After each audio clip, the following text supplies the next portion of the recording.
After Tom died, we asked her what we could do, and she said, "I don't want to sleep alone." And of course, the baby could come at any time. Jack asked me if I could make the Rota. "She's your sister," I said. "You're good at that sort of thing," he said. "It's just a list of names with days of the week next to them," I said. "It's not rocket science." "Please," he said. So I did it. I filled in the boxes of an Excel sheet with Jack and his brother and his brother's wife and a couple of aunts and Marion's old school friend who'd also volunteered. Thank goodness for you, I thought, and put her down for Mondays. There were 7 of us, so it couldn't have been easier. I put myself down for Fridays. I had visions of painting her toenails.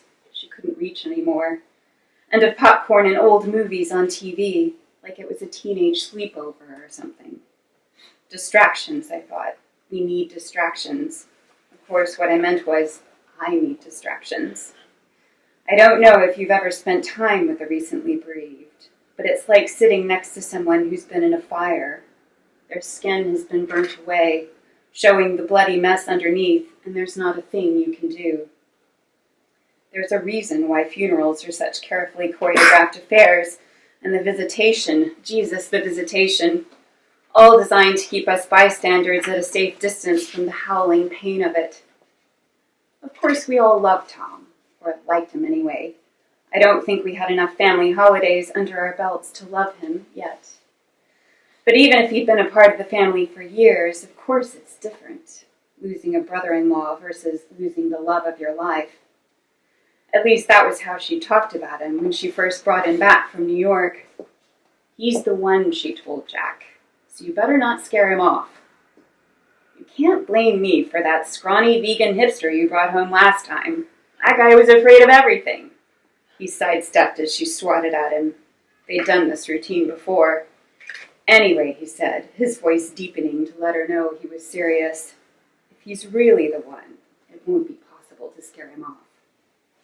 I watched from the kitchen as he hugged her to his side and kissed the top of her head. Marion was blissful that whole summer.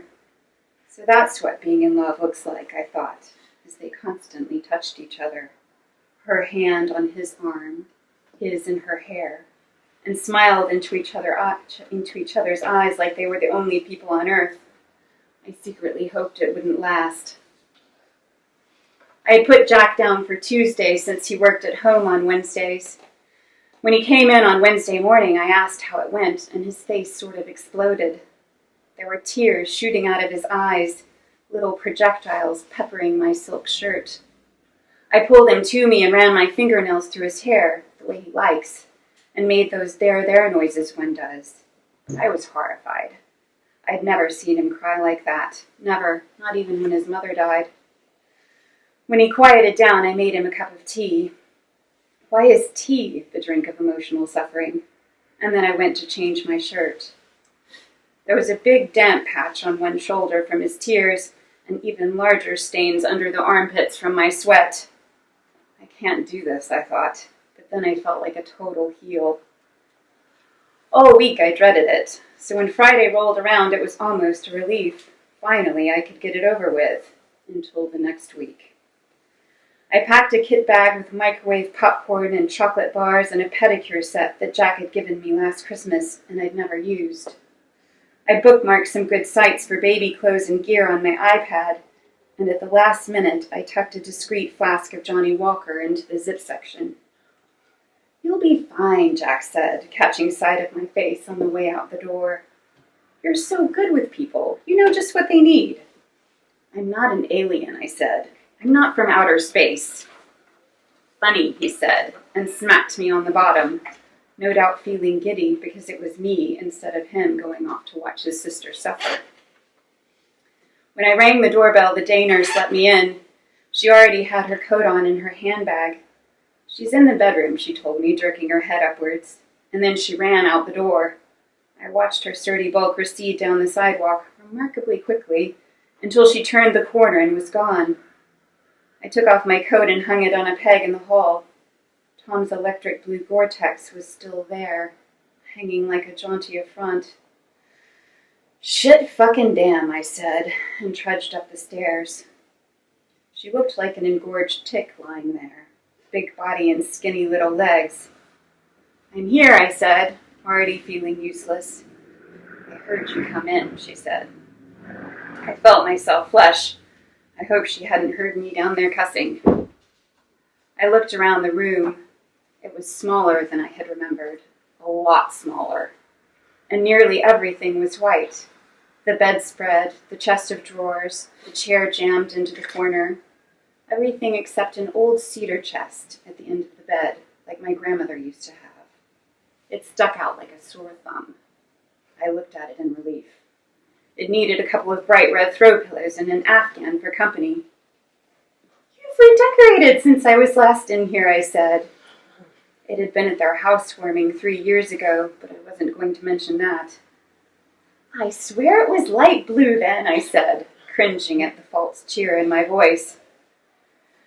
"It was that color when we bought the place. We only got around to repainting it last year. Tom," she started and couldn't finish. She shook her head and squeezed her eyes shut, but a few tears leaked out anyway. I realized I hadn't packed any Kleenex, and the box next to the bed was empty. "Well done," I congratulated myself. "You're already failing Grief Management 101. "You can put your bag down if you want," she said, making no move to swipe the tears away. I put the bag down in a chair, and then I moved it to the floor and I sat in the chair. "Can I get you anything?" I said. "No," she said. And then we just looked at each other.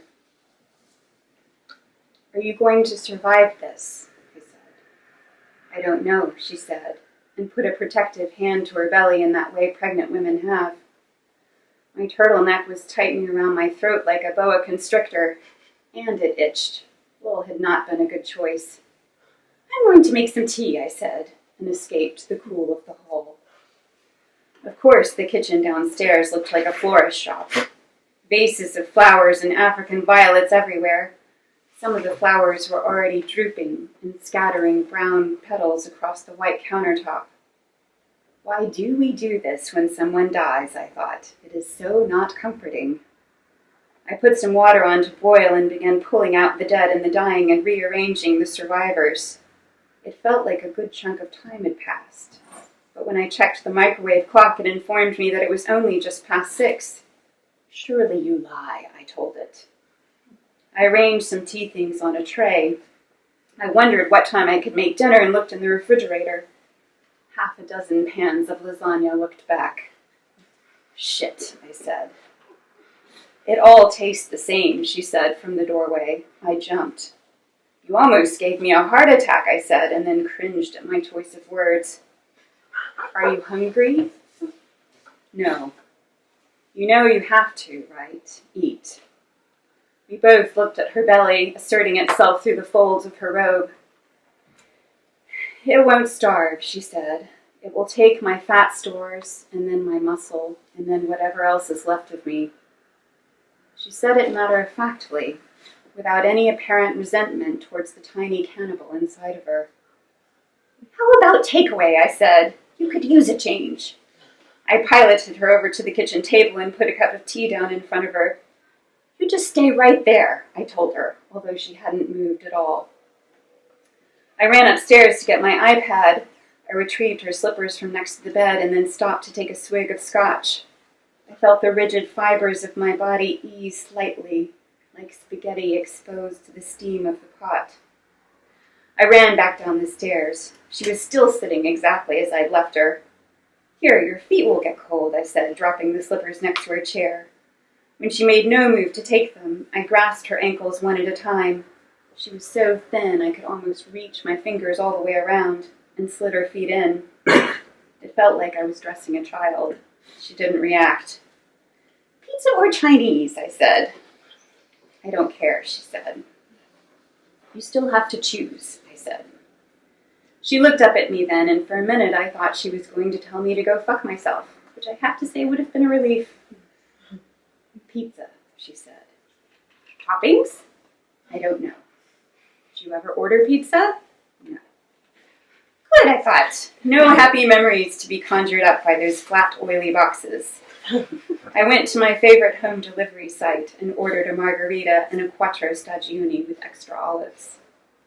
While we waited for the pizza to arrive, I tried to interest her in the baby sites. They had cutesy names like the pea in the pod and the pumpkin patch. I'm sick of all that crap, she said, and pushed the iPad away. Is there something else I can do for you? Not unless you're going to share your bottle. I can smell it on your breath, you know. I'd heard that pregnancy intensifies your sense of smell. Should have packed the Tic Tacs. I'm serious, she said. All I want in this world is a drink. I consulted Dr. Google. I read to her from half a dozen articles. There appeared to be two main camps. Don't do it ever, or your baby will come out a two-headed freak. And French women do it all the time, and they're not a nation of mongoloids. It's your call, I said. I say hell yes, she said. I still wasn't sure this was a good idea, but at least she seemed less apathetic. Maybe wine would be better, I ventured. You can savor it longer. Whatever, she said. There should be a bottle in the pantry. I found a bottle of something French. Maybe it had protective qualities. And 2 glasses. I wasn't normally a wine drinker, but I filled mine nearly to the rim. How generous of you, I said to myself, not to let the pregnant lady drink alone. I drank it down to a more respectable level and carried the glasses back to the table. She was staring out the window. It's out there, she said. The tree he was going to plant when the baby was born. That's a nice idea, I said. We can do that. Jack will help. She gave me a let's cut the bullshit look and went back to staring out into the dark yard. I realized this was the first time we'd been alone together and that I didn't really know her. Jack had once told me that she was the best poker player in the family, and I remembered being surprised. She'd always seemed so blonde and perky, the sort of girl who was a cheerleader in high school while I hid out in the library. I looked at her now, silhouetted against the window, practically a skull with hair, and then I too looked out into the dark and pictured myself out there by the tree Tom was going to plant, its roots swaddled in burlap, and I could see Marion through the window. And from that distance, her face was just a pale, glowing oval without any expression at all. Thank you.